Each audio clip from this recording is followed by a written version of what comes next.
سے میں معطر ہو جاتا ہوں، لیکن قرآن نے موت کا تذکرہ ذائقہ کے حوالے سے کیا تھا۔ اللہ نے قاسم کہ جب موت کی تعریف کر رہا ہے تو ذائقے کے حوالے سے کر رہا ہے، شہد سے زیادہ میٹھی۔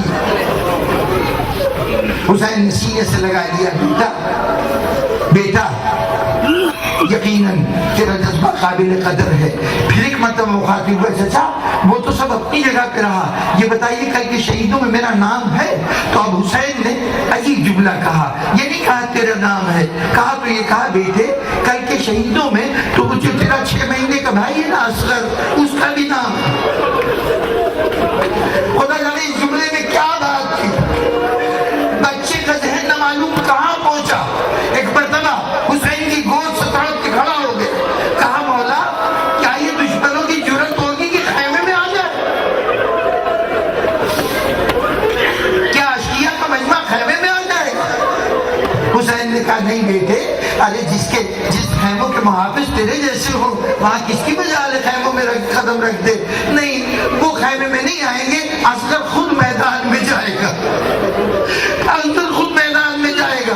یہ کہہ کے قاسم کو رخصت کر دیا۔ اب قاسم ایک سوال کا جواب دینے گیا تھا نا کہ کل کے شہیدوں میں میرا نام ہے۔ حسین نے پورا اعتماد ہے، ذرا ٹھہر جا، اگر تجھے جواب نہیں ملا تو میں جواب لیتی ہوں۔ ایک مرتبہ اٹھی، بیٹے کا ہاتھ پکڑا، پہنچی ثانیہ زہرا کے پاس، جناب زینب کے پاس، مخاطب ہوئی شہزادی میں نے آج تمہارے بھائی کے دنیا سے جانے کے بعد آج تک تمہارے سامنے کوئی سوال نہیں کیا، کبھی کچھ نہیں مانگا، لیکن آج ایک چیز مانگنے آئی ہوں۔ کہا کیا مانگنا چاہتی ہے؟ کیا بات ہے بھابھی؟ کہا بس اتنا مانگنا چاہتی ہوں، میرا یہ بچہ میرے دل میں بڑا ارمان تھا کہ اس کو دولہا بناؤں، بہن زینب اسے دولہا بنا دے۔ دولہا بنا دوں؟ کس کا دولہا؟ اس کی شادی موت سے کرا دے، اس کی شادی شہادت سے کرا دے۔ زینب نے سنا، سمجھ گئی اطمینان دلایا، مجھے معلوم ہے، میں نے محضر شہادت دیکھا ہے، آپ کا قاسم اس میں شامل ہے۔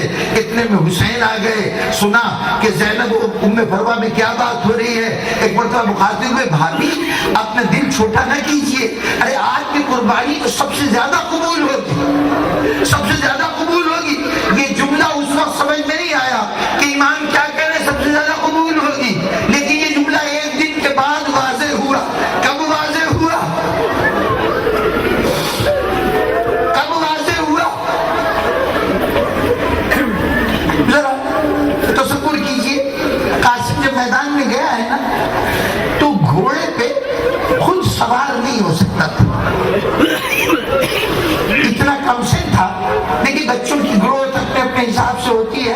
ایسا لگتا ہے کہ قاسم ان بچوں میں شامل ایک خاص عمر آتی ہے جس میں بچے تیزی سے قد پکڑنا شروع کرتے ہیں۔ یہ کبھی کسی کے یہاں 15 سال کی عمر میں ہوتا ہے، کوئی 16 سال کی عمر میں اس کیفیت سے گزرتا ہے۔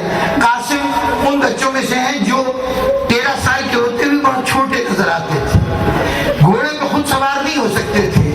عباس نے بازوؤں سے اٹھا کر سوار کیا تھا، جس پر صرف ایک کرتا تھا، اکثر سپاہی زرہ پہن کے جاتے تھے، ان کے جسم پہ کرتا تھا۔ ایک عالم کہا کرتے تھے کہ میرا دل چاہتا میں گو مولا اس جوان کو کم از کم زرہ تو پہنا لیجئے، تو شاید حسین جواب میں دے کہ اس عمر کے بچے کب میدان میں جاتے ہیں کہ ان کے لیے زرہ ہو، کون سی زرہ کی جو اس کے جسم پہ پوری اترتی۔ یہ بچہ بغیر زرہ کے میدان میں گیا، اور یہ بچہ اتنا کم سن تھا کہ جب گھوڑے سے گرا ہے نا تو سب نے آواز دی ہے مولا مدد کے لیے آئیے، کسی نے رشتے کا حوالہ دیا چچا مدد کے لیے آئیے، بھائی مدد کے لیے آئیے۔ یہ بچہ جب گھوڑے سے گرا ہے تو اس نے حسین کو آواز نہیں دی، اس نے کہا اماں میں گھوڑے سے گر گیا۔